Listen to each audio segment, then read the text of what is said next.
I have always known about Jesus, and he has always known about me. I can't remember a time in my life that did not include going to church, singing on choir anniversaries, giving youth speeches, and looking forward to vacation Bible school and church camp every summer. The roots in Christ that I have been gifted with are something I will always acknowledge and be grateful for. Eventually, this church girl grew up and woke up, realizing that although she loved church, she did not love Christ. She was definitely in the house both day and night, but she was still lost. My actions simply did not line up with what I was singing about, and at this point, what I was teaching youth about. My lips of clay said that I trusted him, but I'm not even sure if I really wanted him to mold me. My voice would rejoice that I am free, but honestly, the chains of bondage had me so deceived that they had become as weighted jewelry. As time went on, God allowed me to struggle, to hurt, and to lose hope. It was a very dark time for me, but he rescued me when I cried out. I surrendered to him and realized what I had been missing all along: a relationship.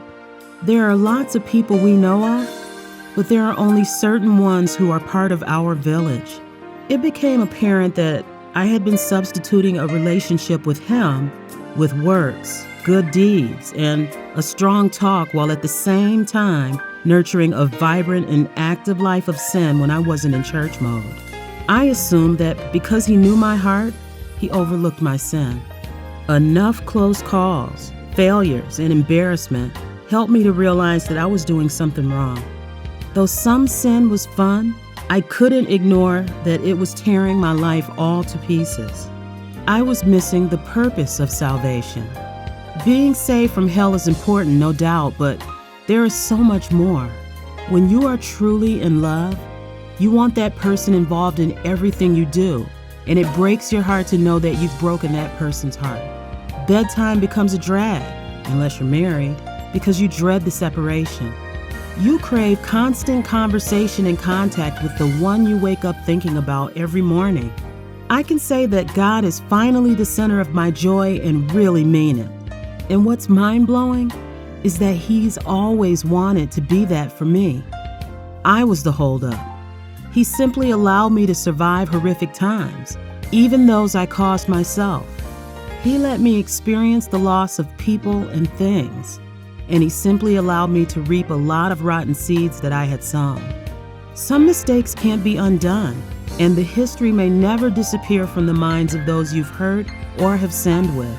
But one thing is for sure: God has a way of restoring and working all things out that places us in a better place. And that place is in him. No matter what you've done, he forgives and he forgets. I've learned that there will be things we deal with in life that may seem unfair. It may seem as if the tiles we are given were destined to destroy our lives. But always remember, God has a unique bag with tiles that he has carefully selected for us. He knows every single plan for our destiny, and those plans will not harm us. He can take the enemy's agenda and totally destroy it with his sovereignty. God will waste nothing that happens to us. This church girl has never doubted that God is real, but I can say that it took some time for him to become real to her. I've learned that there is a difference between being happy and having unspeakable joy. True freedom only comes when the chains are broken, not just loosened. I invite you today to begin a real relationship with Jesus Christ. He's been wanting one with you for so long. There is a reason you survived and are still here. Church is great and streaming is convenient, but where is God when you're working out, hanging out, or blacking out? He wants to be in every part of your world. Read Romans 10 verse 9 and invite Jesus to be the center of your life. And if you'd like for me to pray with you and celebrate with you, feel free to inbox me so that we can exchange information.